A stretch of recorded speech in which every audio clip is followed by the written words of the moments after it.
주린이들의 멘탈 강화 방송 돈다방 미쓰리 3월 4일 토요일 방송 시작하겠습니다. 도이치모터스 주가 조작 혐의를 받고 있습니다. 더 정확하게 설명을 해드리면 1심 판결문에는 김건희 계좌가 도이치모터스에 활용이 됐다라고 적혀져 있습니다. 직접 주문을 냈는지 아닌지는 모르겠으나 주가 조작에 활용이 됐다라고 명시되어 있습니다. 남편이 검찰총장이었고요. 그 전에는 다른 검사와의 동거설도 있었습니다. 그런 검찰총장이었던 남편이 대통령이 되자 김건희는 본인의 혐의 그리고 친정엄마의 모든 혐의를 다 털어버리고 있습니다.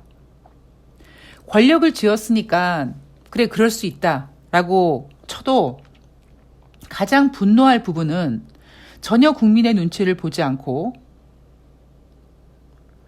코바나 콘텐츠 협찬 혐의가 무혐의로 결과가 나오자마자 포항 죽도시장에 달려가서 대게를 들어 올리며 굉장히 천진난만하고 순수한 여자 코스프레 노릇을 하면서 얘는 큰 돌이다. 이름을 지어줘야 된다. 팔지 말아라. 이런 이야기를 하는 모습을 보면서 가증스럽기가 짝이 없었습니다. 제가 예전에 읽었던 책 중에 이런 부분이 있습니다. 총명하면서 악랄하고 방탕하며 대담한 여인은 보통의 남성 권력가를 능가한다.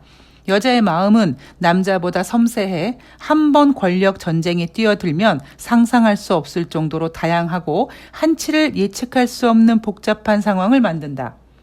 그러면 무사람들은 어디에 장단을 맞춰야 할지 방황하다가 그저 벌벌 떨면서 몸을 사리게 마련이다라는 글귀가 있습니다. 이 부분에 있어서 아마 어떤 분들은 뭐 미쓰리? 김건희가 총명하다고? 이렇게 저에게 시비를 거실 수 있는데요. 김건희가 머리가 없는 건 아니에요. 그건 인정해야 돼요. 단 그 머리를 아주 똑똑하고 그런 건 아니고요. 그렇다고 지혜로운 것도 아닙니다. 대신 머리가 있긴 한데 그 머리를 어디에 써먹느냐. 본인의 욕망, 본인의 욕심, 본인의 권력을 위해서만 이용해 먹는 거고 그 부분을 본인의 어떤 여성성을 이용해 먹는 거죠. 여자가 권력을 잡으면 남자가 권력을 잡을 때보다 더 권력의 어떤 힘을 깨기는 어렵다라는 말이 익히 있습니다만 같은 여자가 아니라는 점, 그 점을 염두하고 우리가 잘 싸워야 됩니다. 제가 새날 방송에서 센 걸, 우리가 더 강하게 나가야 되자, 돈다방 미쓰리에서도 그런 이야기를 종종 해드리지만 우리가 이렇게 고상하게 싸워서는요, 제 개인적인 생각으로는 미안하지만 절대 이길 수 없습니다. 고상하게 들이대봤자 저쪽은요, 비웃습니다. 특히 지금 우리가 싸워야 될 대상은요, 윤석열이 아니라 김건희란 말이에요. 그래서 저는 우리 민주진영에서 스피커 노릇을 하시는 분들, 여성분들 진짜 더 세게, 더 뻔뻔스럽게 나가야 된다라고 생각을 합니다. 왜냐하면 여자의 적은 여자거든요. 자, 오늘은 그런 생각을 한번 개인적으로 해봤습니다. 자, 3월 3일 금요일 뉴욕 증시 마감 현황을 점검해 볼 텐데요. 다우지수가 1.17% 상승, S&P 500이 1.61% 상승, 나스닥이 1.97% 상승했습니다. 10년물 국채금리가 4% 아래로 떨어졌다. 그래서 뉴욕 증시가 상승했다라고 하는데요. 이것도 다 말장난입니다. 왜냐하면 여러분 최근에 요 몇 년 동안 주식을 쭉 혹은 경제에 관심 있으신 분들은 혹시 기억나실지 모르겠는데요. 2019년도에 한 요맘때 주식시장이 좀 힘들어 했습니다.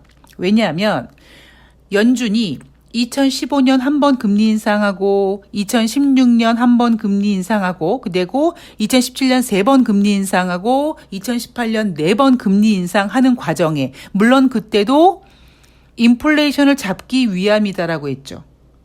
그런데 2018년 4번의 금리 인상이 끝난 다음에 2019년도 연초에 시장이 흔들립니다. 왜? 미국의 국채금리, 10년물 국채금리가 3%에 육박했다. 막 3% 돌파했다. 막 그랬거든요.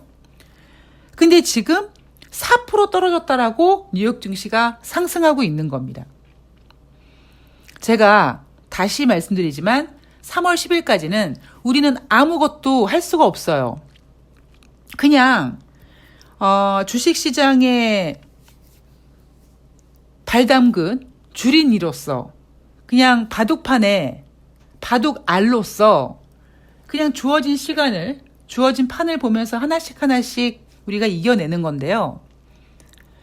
그러다 보니까 지금은 그냥 말장난, 연준 의원이 25bp 금리 인상을 강하게 선호한다라는 그 한마디가 목요일 뉴욕 증시를 상승시켰고 4% 넘어갔던 10년물 국채 금리가 잠깐 4% 아래로 내려오는 걸 보면서 뉴욕 증시가 상승하는 모습을 보면서 여러분들께서는 미쓰리가 얘기한 대로 3월 10일까지는 말장난의 판이구나 라고 생각하시면 됩니다. 단지 그 안에는 어떠한 기본적인 개념이 있느냐, 뉴욕 증시는 뺄 생각이 없다 이겁니다. 자, 경제 지표는요, 이날 공급관리자협회 ISM에서 발표하는 2월달 서비스업 PMI 지표가 있었고요. S&P 글로벌에서 발표하는 2월달 서비스업 PMI 지표가 있습니다. 제가 앞에서 제조업 PMI 지표를 말씀드리면서 PMI 지표의 기준은 50인데 제조업 지표는 50 이하에 있지만 제조업과 서비스업 두 지표 사이에서 서비스업 지표가 조금 더 높다. 그래서 더 잘 나오는 경향이 있다. 50 이상 나올 가능성이 있다. 이런 이야기를 해드렸죠. 그리고 제가 그렇게 PMI 서비스업 지표가 50 이상 나올 거다라는 힌트를 여러분들께 드리면서 여러분들이 그렇게 주식이란 경제란 조금 미래지향적으로 바라보고 준비해야 된다. 이런 이야기를 했던 기억이 납니다. 자, 공급관리자협회에서 발표하는 2월 서비스업 PMI 1월달 55.2였는데 2월달에 55.1로 0.1포인트 하락했지만 50 이상 나오고 있고요. 시장 예상치 54.3보다도 잘 나왔습니다. 그리고 S&P 글로벌에서 발표한 2월 서비스업 PMI 지표는 1월달 50.5였는데요. 2월달 50.6으로 1월 대비 상승했습니다. 자, 어닝 시즌이 이제 끝나갑니다. 지금까지 S&P 500 지수에 상장된 기업들 99%의 어닝 시즌이 끝났는데, 실적 발표가 끝났는데 순이익이요, 전년 동기 대비 4.6% 감소했다고 합니다. S&P 500에 상장된 기업들의 평균 5년 동안의 순이익 증가세는 8.6%라고 합니다. 그리고 이번에는 작년 하반기에 워낙 좀 강력한 금리 인상 같은 걸로 좀 부진했으니까 좀 안 좋겠지. 그래서 한 1.3%밖에 증가하지 않았겠지라고 했지만 오히려 4.6% 감소한 결과를 나타냈고요. 문제는 뭐냐면 제가 잠시 전에 말씀드렸듯이 경제나 주식이나 현재는 의미가 없습니다. 여러분이 어떤 주식 종목을 매매하고 있잖아요. 지금 현재가로 거래되고는 있지만 이미 그 주식은요, 미래를 바라보고 가는 녀석이다. 그거를 항상 머릿속에 염두에 둬야 된다라는 말씀을 꼭 드리고 싶은데요. 이번에 작년 4분기 순이익이 전년 동기 대비 4.6% 감소했다. 그래, 끝난 거니까 그렇다 쳐. 그러면 2023년 1분기 어떨 건데 했을 때 2023년 1분기 순이익 예상치는 81개 기업이 부정적인 전망을 내놨고요. 23개 기업이 긍정적인 전망을 내놨다고 합니다. 근데 여기에도 또 함정이 있어요. 왜? 전망은요, 전망일 뿐입니다. 제가 여러분 주식은요, 경제는요, 이과가 아니라 문과입니다. 문과 중에서도 어찌 보면 심리학이고요. 어찌 보면 언어학입니다. 그래서 저는 뭐 금융공학이라든가 뭐 시스템 트레이닝 다 개풀 뜯어 먹는 소리라고 생각합니다. 이날 3월 3일 금요일 뉴욕 증시가 상승했는데 그것도 어찌 보면 꽤 큰 폭으로 거의 2% 가까운 정도의 상승을 보였는데 그 상승한 이유가 뭐예요? 그냥 10년물 국채 금리가 4% 넘어갔다가 잠깐 아래로 빠졌는데 이렇게 흥분하고 있는 겁니다. 결국 다 말장난인 것처럼 경제는 이과적인 특성을 갖고 있는 것보다 문과, 그것도 심리학, 뭐 최근 들어서 말장난이 좀 세지고 있으니까 뭐 언어학 이렇게 저는 더 영향을 많이 받는다고 생각을 하는데요. 이 전망이라는 단어도 전망이 이렇게 뭐 81개 기업이 올해 1분기 부정적인 전망을 제시했고 23개 기업이 긍정적인 전망을 제시했다라고 하는데 이것도요. 그때 가서 그때 뚜껑을 열어봐서 그때 주식시장 분위기에 맞춰서 또 다 다르게 평가되고 다 다르게 분석됩니다. 그래서 저는 주식이라는 녀석이 굉장히 재미있고 어찌 보면 정말 남자 마음을 꺾는 것보다도 더 재미나는 더 아주 뭐라 그럴까요? 아주 익사이팅한 분야가 전 주식이라고 생각합니다. 자, 연준위원의 발언이 한 2명 정도가 이날 시장에 영향을 줄 뻔했는데 뭐 크게 주진 않았습니다. 첫 번째 뭐냐면 애틀란타 연방은행 총재는 25bp 금리 인상 강하게 지지한다. 그런데 내 생각보다 조금 더 높아질 수도 있어 라고 얘기하고 있고요. 크리스토퍼 월러 연준 이사는 지표가 계속 강하면 예상보다 금리를 더 인상해야 된다라고 하고 있습니다. 이날 10년물 미국의 국채 금리가 4% 아래로 내려와서 3.966%로 마감을 했습니다.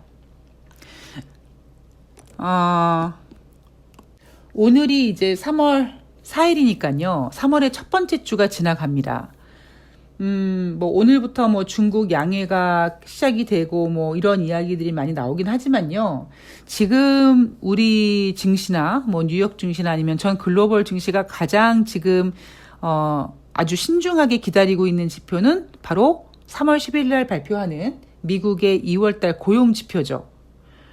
막 고용 지표만 너무 중요한 건 아니고 고용 지표 발표한 다음에 2월 달 소비자 물가 지수 그다음에 뭐 22 통화 정책 회의도 있고 FOMC 회의도 있고 만약에 3월 달에 FOMC 회의가 없었다면 뭐 가볍게 넘어갈 수 있었음에도 불구하고 FOMC 회의가 있는 달은 모든 이슈가 그냥 FOMC 회의에 먹혀 들어가 버립니다. 자, 여러분 제가 어제 방송에서 뭐 대신증권, 키움증권, 교보증권의 3월달 증시 전망을 말씀드렸잖아요. 아마 여러분들 기억나시는 게 이런 게 있으실 거예요. 대신증권 같은 경우에는 2300포인트 아래에서 비중 확대해라. 그리고 키움증권 같은 경우는 3월 중순까지는 FOMC 회의 때까지는 지금 시장이 방향성을 못 잡고 막 이렇게 중립 수준으로 유지하다가 3월 FOMC에서는 시장이 우려하는 만큼은 매파적이지 않을 것 같으니까 3월 말부터 성장주의 비중을 확대해라 뭐 이런 전망들을 제가 소개해드렸는데 지금 뉴욕 증시 분위기를 보면은요. 뭐 아직까지 이제 연준회의가 10일 안으로 오진 않았습니다. 10일 안으로 D-Day 10일 안으로 들어오진 않았습니다만 지금 분위기는 뭐냐면 예전에는 여러분들도 기억나시겠지만 경제지표가 잘 나오니까 연준이 공격적인 금리 인상을 할 거야. 그래서 주식시장의 분위기를 이렇게 좀 안 좋게 만드는, 좀 분위기를 쎄하게 만드는 그런 분위기였는데 최근은 그렇지 않습니다. 저는 그런 모습을 그냥 연준이 아니죠. 그냥 미국은 주식을 지금 뺄 생각이 없어라고 여러분들께 표현을 해드리고 있습니다만 뉴욕 증시가 지금 크게 빠지지 않고 저렇게 버텨주는 그 이면에는 조금 불편하실 수 있는 얘기지만 뭐가 있냐면 이제 드디어 금리 인상으로는 인플레이션을 잡을 수 없나 보다. 뭔가 이런 인정을 하고 넘어가는 게 아닌가. 그래서 이렇게 뉴욕 증시가 FOMC 회의를 앞두고 강하게 움직이는 게 아닌가. 왜냐하면 그들에 따르면 지금 경제 지표가 잘 나와서 고용 지표도 잘 나오고 뭐 그래서 금리 인상을 공격적으로 해야 됨에도 불구하고 그러면 공격적인 금리 인상은 당연히 주식시장이 악재임에도 불구하고 지금 주식시장이 그런 공격적인 금리 인상 공포에 대해서 영향을 받지 않고 있다는 거죠. 그렇다고 지금 다른 경제 지표들은 다 부진한데 어쨌든 1월 달에 어떤 경제 지표들이 살짝 반등하면서 미국 경제가 굉장히 좋아 보이는 것처럼 보이지만 사실 저는 그 이면에는 그들이 보여주고 싶지 않은 어떤 악재들이 되게 많이 숨어 있다라고 생각을 합니다. 뭐 예를 들면 이거죠. 제가 며칠 전에도 소개해드렸지만 미국의 부채 한도 상향 조정 이거 굉장히 큰 이슈가 될 겁니다. 2011년도인가요? 그때는요. 이 부채 한도 상향 조정 때문에 미국이 신용등급이 강등되는 사태가 있었습니다. 여러분 미국의 신용등급은요. 그러니까 미국이란 나라가 주는 어떤 그런 그 파워가 있지 않습니까? 대한민국 윤석열 대통령이라는 사람이 미국에게 잘 보이기 위해서 일본과 저렇게까지 친해지려고 일본에게 굴욕적인 모습을 보이면서 미국의 칭찬을 받는 것에 대해서 쪼개고 있는 것처럼 미국이라는 나라가 주는 어떤 그 강한 이미지가 있단 말이에요. 의지하고 싶은 이미지가 있는데 그런 미국이 신용등급이 강등됐다. 굉장히 큰 문제였던 거죠. 그리고 이번에는 그때보다 더 부채가 더 커졌죠. 그죠? 이미 부채 한도는 여러분, 지금 미국의 부채 한도는 이미 초과됐습니다. 그 안에, 그 한 10여 년 동안 안에, 뭐, 코로나19도 있었고, 뭐, 여러 과정을 통해서 지금 어떤 미국의 부채 한도가 굉장히 늘어나 있는 상태. 그래서 이미 한도는 초과된 상태고 한도를 더 늘리자 이 부분에 있어서 과연 민주당과 그다음에 공화당이 얼만큼 또 잘 또 이 문제를 풀어나갈지 그리고 이제 스멀 조 바이든 대통령의 어떤 재선 이야기 나오면서 미국은 대선을 준비하고 있는 가운데 이 부채 한도 상향 조정이 미국의 정치적인 어떤 그 부분에 있어서 얼만큼 부각될지는 지켜봐야 되겠습니다. 그리고 또 하나 대한민국도요. 3월달 그렇게 녹록하지 않아요. 제가 왜 3월 3일 금요일 뉴욕 증시가 올랐는데 이렇게 초치는 이야기를 하느냐.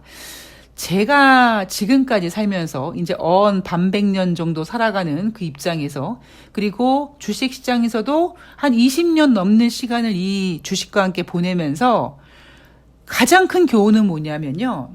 모두 다 안심하고 있을 때 어떤 문제가 터질 것 같고 뭔가 안 좋은 것 같고 그래서 걱정 계속 하다가 괜찮네 지금까지 안 터지네 괜찮은가 보다라고 익숙해져 버렸을 때 위험이 오더라. 이거는 저는 그냥 삶의 진리인 것 같아요. 이러한 삶의 진리가 연병을 매일매일 긴장 모드로 살아가게끔 하지만 다시는 당하지 않기 위해서는 어쩔 수 없이 저는 그냥 그런 길을 선택했습니다.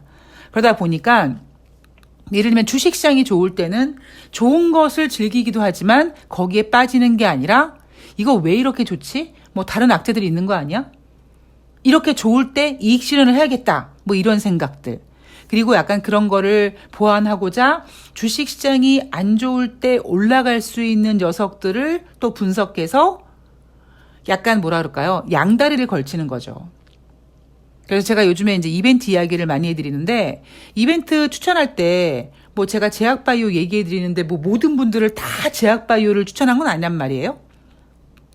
주식시장이 올라갈 때 올라갈 수 있는 녀석을 추천해드린 분도 계시고 또 주식시장이 안 좋을 때 올라갈 녀석들 뭐 제약바이오 같은 것들 미리 매수해가지고 기다리십시오 하는 분들도 계시고 그러니까 포트폴리오를 굉장히 이렇게 분산해서 만든 거죠. 우리가 뭐 계란을 한 바구니에 담지 말아야 된다. 그게 의미하는 게 뭐 펀드도 가입하고 뭐 정기 예금도 가입하고 주식도 하고 뭐 이런 의미일 수도 있지만 저는 증권 계좌 하나에 있어도 뭐 예를 들면 제가 3천만 원 이야기를 자주 해드리는데 3천만 원 증권 계좌에서 1천만 원은 바이오 계좌, 아니면 1천만 원은 뭐 우량주, 삼성전자 같은 우량주, 아니면 1천만 원은 그냥 현금으로 갖고 있거나, 아니면 두 녀석 중에 뭔가 많이 빠졌을 때 물타기를 한다든가, 아니면 또 그 둘 사이에 또 어디 다른 데 위치한 또 굉장히 쌈박한 종목이 나오면 그걸로 매매한다든가. 저는 한 바구니에 계란을 담지 말아라라는 어떤 그런 포트폴리오 분산 개념을 증권 계좌에다가만 활용을 합니다. 그래서 지금 주식 시장에서 이제 여러분 아마 다음 주가 되면 뭐 고용지표 좋을 것 같은데 연준 위원들이 공격적인 금리 인상은 조금 머뭇거리는 것 같다. 그래서 3월달 FOMC 회의는 25bp로 끝날 것 같다. 이런 분위기로 또 개인들을 홀릴 수 있거든요. 자, 25bp 금리 인상을 한다 손 치더라도 인플레이션 못 잡는다고 저는 생각합니다. 왜냐하면 이제 우리가 75bp 금리 인상을 경험하다 보니까 25bp가 너무 만만해졌어요. 지금 계속 금리 인상을 하고 있음에도 불구하고 주식시장이 금리 인상에 대해서 너무 무뎌져 있습니다. 그러면 금리 인상을 25bp를 금리 인상한다고 주식시장이 빠질 거냐? 안 그럴 거예요. 대신 금리 인상을 하면서 앞으로 계속 금리 인상을 한다라고 얘기하면 주식시장이 어이구 하고 약간 겁먹을지는 모르겠습니다만, 일단 그거는 3월 22일 이후에 고민해 봐야 되는 거고, 지금까지는요, 지금 현재까지 3월 첫 번째 주를 보내면서 아무것도 우리는 확신하면 안 됩니다. 지금 주식시장이 움직이는 거는 그냥 말장난인 것 뿐이에요. 그래서 와 주식이 올랐어, 와 좋다 흥분할 때가 아니라, 지금은 오로지 특히 주식이라는 거는 무조건 올라가면 좋으니까 그런 거에 대한 희망 회로를 돌리는 어떤 그런 심리가 작용될 수 있기 때문에 흥분할 가능성이 있는데, 오히려 지금은 그럴 때가 아니다라는 이야기를 꼭 해드리고 싶습니다. 자, 저는 3월 5일 일요일 방송에서 다가오는 한 주 동안 또 무엇을 체크해야 되는지, 어떤 내용들을 또 준비해야 되는지 꼼꼼히 체크해서 찾아뵙도록 하겠습니다. 오늘 포근한 3월 첫 번째 주 토요일 보내시고요. 저는 내일 방송에서 뵐게요. 고맙습니다.